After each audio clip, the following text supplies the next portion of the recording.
이번 시간에는 장미꽃에 대해서 생각해 보려고 합니다. 장미꽃 아주 아름답고 조화롭고 그 다양한 색상과 그 모양은 참으로 사람들로 하여금 길을 가다가도 발걸음을 멈추도록 만드는 아주 그 사람들이 보기에 아름다운 꽃입니다. 이 장미꽃은 완성, 성취의 상징, 에로스의 동산, 단테의 낙원, 연인, 비너스의 표상, 그러면서 많은 시인들이 이 장미꽃을 노래했습니다. 보통 우리가 그 열매 맺는 나무와 꽃 피는 나무가 좀 다릅니다. 열매 맺는 나무라고 하는 것은 그 나무가 그 열매가 목적이기 때문에 그 열매라고 하는 것은 우리 마음으로 말하면 삶 속에서 적용된 지혜로움을 얘기할 때 그 열매 맺는 나무다 이렇게 표현합니다. 그러니까 삶 속에서 실천하고 얻어진 지혜로움을 의미할 때 우리는 열매 맺는 나무. 그래서 인생에 그 열매가 없다는 것은 그가 삶의 실천이 부족했거나 또 실천이 자기중심적이어서 온전한 지혜를 얻지 못했을 때 그것은 열매 없는 나무라고 말할 수 있습니다. 그러나 꽃나무라고 하는 것은 열매가 없습니다. 꽃나무라고 하는 것은 아름다움을 표현하고 그저 꽃이 그 열매를 대신하기 때문에 꽃이라고 하는 것은 깨달음을 상징합니다. 꽃 피는 나무들은 그 나무와 어떤 열매 맺는 나무, 과일나무와 모양은 비슷하지만 열매는 맺지 못하고 꽃과 향기로 대신합니다. 그러나 꽃과 향기라고 하는 것은 내 마음의 세계로 말하면 깨달음의 세계를 우리가 상징하고 있습니다. 마음의 세계에서, 내 마음의 우주의 세계에서 꽃이 핀다고 하는 것은 무엇을 의미하는 것인가? 내가 꽃이 핀다고 하는 것, 마음의 세계에 꽃이 핀다고 하는 것은 그것은 내가 깨달음의 지식이 왕성해졌다는 것을 의미합니다. 사람이 깨달음이 없으면 멸망하는 짐승이라고 했는데 이 깨달음이 풍성해지고 그만큼 우리가 진리의 지식이 활동해서 엄청난 신비로운 깨달음을 얻고 미처 생각하지 못했던 사실들을 파악하게 되었다는 것을 말할 때 한마디로 다시 말하면 거듭남을 이야기합니다. 꽃은 이런 깨달음을 의미하기 때문에 깨달음은 항상 방향이 선을 상징합니다. 선을 향해 상징합니다. 그래서 선에서 비롯돼서 진리의 꽃이 만개하는 것입니다. 진리의 꽃이 만개하는데 그 꽃들마다 분위기가 다릅니다. 꽃의 분위기가 다릅니다. 아주 작은 꽃이 있는가 하면 커다란 꽃이 있습니다. 열매와 꽃은 이렇게 다릅니다. 열매는 삶의 적용을 위해서 있고 꽃은 인식과 깨달음을 위해서 존재한다. 이렇게 말할 수 있습니다. 어린아이들은 아이들끼리 모여서 소꿉장난을 하든지 무슨 장난감을 가지고서 놀이를 합니다. 놀이를 하면서 서로 자기 나름대로 엄마 아빠가 되기도 하고 어떤 스토리를 만들어가면서 서로 이야기를 하고 서로 주고받습니다. 이렇게 하면서 그들은 선과 악에 대한 깨달음을 얻습니다. 아이들의 놀이라고 하는 것은 아이들이 그 놀이를 통해서 한 가지, 두 가지 삶에 대한 지혜를 터득합니다.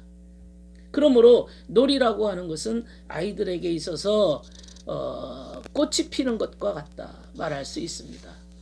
그들의 그 놀이를 통해서 깨닫는 깨달음이야말로 삶 속에서 어떻게 살아야 될지를 배우는 지혜로운 작용입니다. 아이들에게 있어서 놀이라고 하는 것은 그들의 삶입니다. 그 삶을 통해서 아이들은 배우게 되는 거죠. 그것은 하나의 인생입니다. 그들은 놀이의 결과를 예측하고 하지는 못하지만은 그 속에서 영웅적인 거, 그 속에서 희생정신도 배우고 그 속에서 다른 애들에게 어떻게 친절을 베풀어야 될 것인지도 배우고 겸손함도 배우고 인내심도 배우고 이런 것들을 많이 터득하게 되어집니다. 배움이 하나하나 자라면 마음세계 속에서는 꽃과 향기가 바라는 겁니다. 마음에 꽃이 피고 향기를 바라고 아름다움이 주어지는 것입니다. 이게 바로 깨달음의 사건입니다. 그런 꽃들은 꽃나무들을 보면은 해마다 이렇게 계절이 바뀌면서 피어납니다. 그것은 어린아이들로 말하면 인간의 슬기로움과 총명함이 점점 성장한다는 것을 말합니다. 이렇게 커가는 거죠. 시간이 지남으로써 사람이 지혜가 커지고 슬기로움이 성장하게 되어지는 겁니다. 그 중에 꽃 중에 그 아주 이제 막 꽃이 피기 전에 그 꽃망울은 이제 그 깨달음의 기쁨이라고 말할 수 있습니다. 이제 첫 깨달음이 시작되는 그 이제 초기 작업이지요. 그 초기 작업이 대단히 아름답고 우아합니다. 그리고 그 꽃망울의 모습을 보면서 이제 깨달음의 기쁨이 열리기 시작하는 거죠. 꽃도 다양한 종류가 있고 사람들은 이 꽃에 대해서 꽃말을 말합니다. 꽃말. 예를 들면 보라색 제비꽃은 겸양의 아름다움, 데이지꽃은 수줍은 기쁨, 백합꽃은 은근한 소망. 이런 시인들이 이 꽃말을 달아서 그 꽃의 그 아름다움을 대비시켰습니다. 마태복음 6장 28절 29절에 보면 주님께서 들에 핀 백합화를 봐라 이렇게 말씀하셨습니다. 사실 팔레스타인에는 백합이 없습니다. 그런데 왜 백합화를 보라고 말씀하셨느냐? 그거는 그 하나의 꽃만 말하는 게 아니라 한 가지 꽃만 말하는 게 아니라 다양한 꽃을 말한 거죠. 들판에 피어 있는 꽃을 보아라. 예. 들판에 피어 있는 꽃. 그 꽃은 진리에 대한 깨달음이라고 말씀드렸는데 그 진리의 깨달음은 너로부터 주어진 것이 아니고 그것은 하늘로부터 위로부터 주님께서 인간에게 주어진 것이다 라는 것을 말씀하시기 위해서 그런 말씀을 하셨습니다. 들의 백합은 수고도 않고 길쌈도 하지 않는다. 또 그렇게 말씀하셨습니다. 수고도 하지 않는다. 수고라고 하는 것은 연구하고 노력하고 배우고 힘써서 얻게 되는 수준입니다. 길쌈이라고 하는 것은 어떤 사실을 가지고 추론해서 나오는 견해입니다. 결국 어떤 노력해서 연구해서 얻어진 결론도 아니고 이것은 주님께서 인간에게 주신 것이다. 깨달음이라고 하는 것은 네 것이 아니다. 주님의 선물이다 라고 하는 것을 말씀하신 겁니다. 자연이 그 보면은 사실 인간이 만든 것보다 자연이 훨씬 우수하다는 것을 알지요.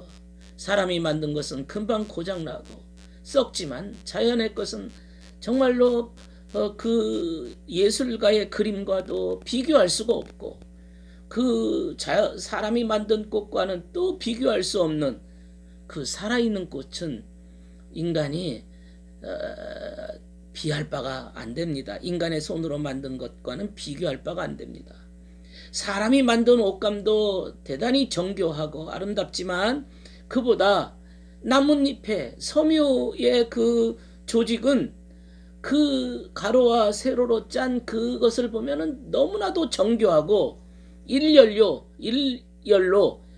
배열이 참 잘 되어 있습니다. 인간의 만든 것과는 비교할 수가 없습니다. 예. 옷과 나뭇잎을 만져만 봐도 촉감이 다릅니다. 그래서 온갖 영화를 누린 솔로몬도 이 꽃 하나만큼 화려하지 못했다. 예. 아무리 왕께 바치는 장인의 손길도 전능자의 손이 지어낸 본질적인 아름다움과 사랑스러움에 필적할 수가 없다는 거죠.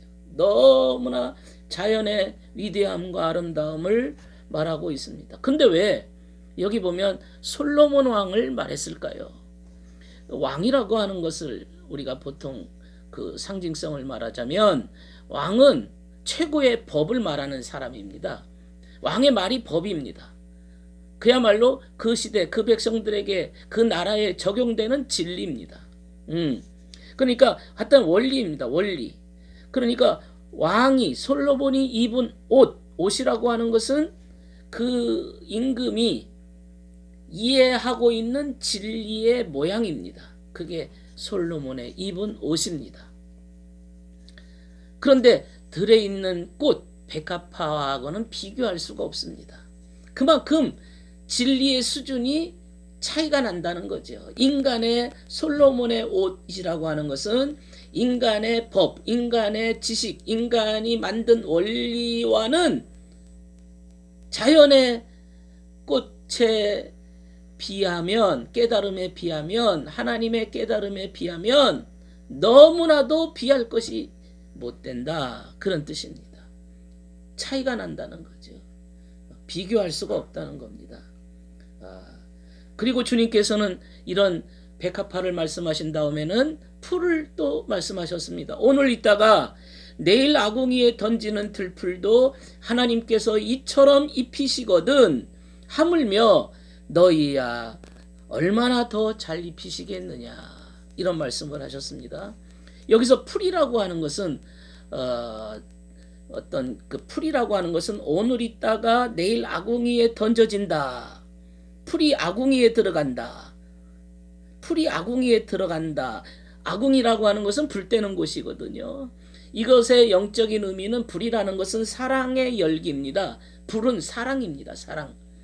뜨거운 불덩어리는 사랑의 뜨거움, 사랑의 열기를 말합니다. 그런데 풀이 그 뜨거운 아궁이에 들어간다는 것은 그 사랑을 더 불질르는 불을 더 붙이도록 하는 그 재료가 들풀입니다. 들풀.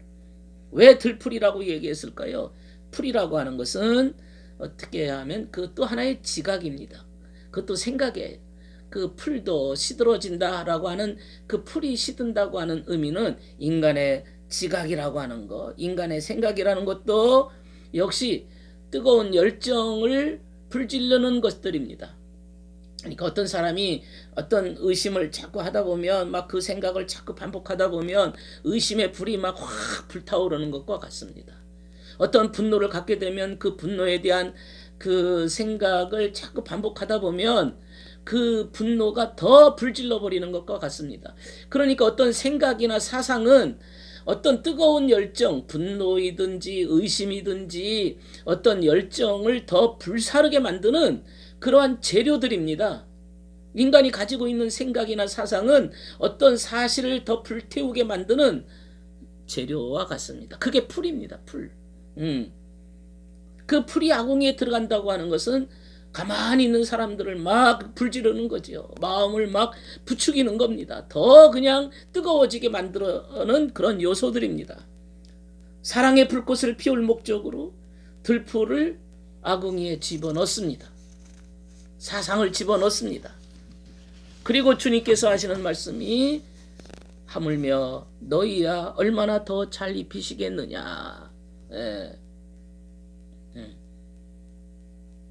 얼마나 더 잘 입히시겠느냐. 이 말은 뭘까요?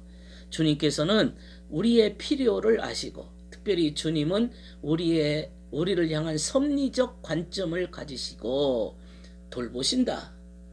그러므로 주님을 의지해라. 이방인이 추구하는 자연적인 마음 상태를 갖지 말고, 인간의 조잡스러운 마음을 갖지 말고, 주님께서 너의 생각과 너의 사상과 너의 깨달음과 너의 지각을 살피시고 돌보신다. 이겁니다.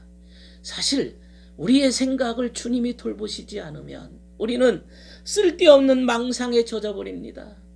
쓸데없는 추론에 스스로 무너져 버리고 맙니다. 온통 머리통이 어지러워서 온갖 잡된 염려와 근심과 걱정과 이 쓰레기의 사상이 들어와서는 인간을 짓밟아 버리고 마는 거죠. 응? 그것이 막 뜨거운 아궁이에 불을 질지 몰라도, 난리법석을 칠지는 몰라도, 그것은 하나님이 주신 들풀에, 하나님이 주신 그 꽃에 비하면 아무것도 아니고, 하나님께서 너희를 필요한 것을 잘 알고 계신다. 이 말은 너의 생각과 너의 깨달음과 너의 지적 능력과 너의 사상, 너의 지성을 주님이 필요한 것을 아신다. 그러므로 우리들은 어떻게 됩니까? 내일 걱정하지 말고 맡겨라, 이런 말씀을 하셨습니다. 걱정은 주님의 섭리를 신뢰하지 않는 겁니다. 세상 염려라고 하는 것은 주님의 섭리적 신앙이 아닙니다. 걱정이 있다면 주님의 섭리에 내려놔야 됩니다. 영원한 목적을 눈앞에 두고 선을 위해 살아간다면 주님께서 우리가 전혀 예상하지 못하는 하나님의 섭리의 길로 이끄실 것입니다. 그것을 믿습니다. 우리는 그런 신앙이 진정한 신앙이라는 사실을 압니다. 그래서 백합화를 봐라 그랬어요. 예. 이 백합화, 들에 피어있는 백합화는 주님이 돌보시고 주님이 지켜주시고 주님이 채워주시고 주님이 먹여주시고 주님이 함께 하신다 그랬어요. 그것이 주님의 위로부터 주시는 지각이 얼마나 위대함을 우리에게 가르쳐 주시는 은혜입니다. 이사야 35장 1절에 사막의 장미꽃같이 즐거워한다. 사막의 장미꽃같이, 사막의 장미꽃같이. 광야와 메마른 장소, 어떻게 보면 이방인이 거하는 땅입니다.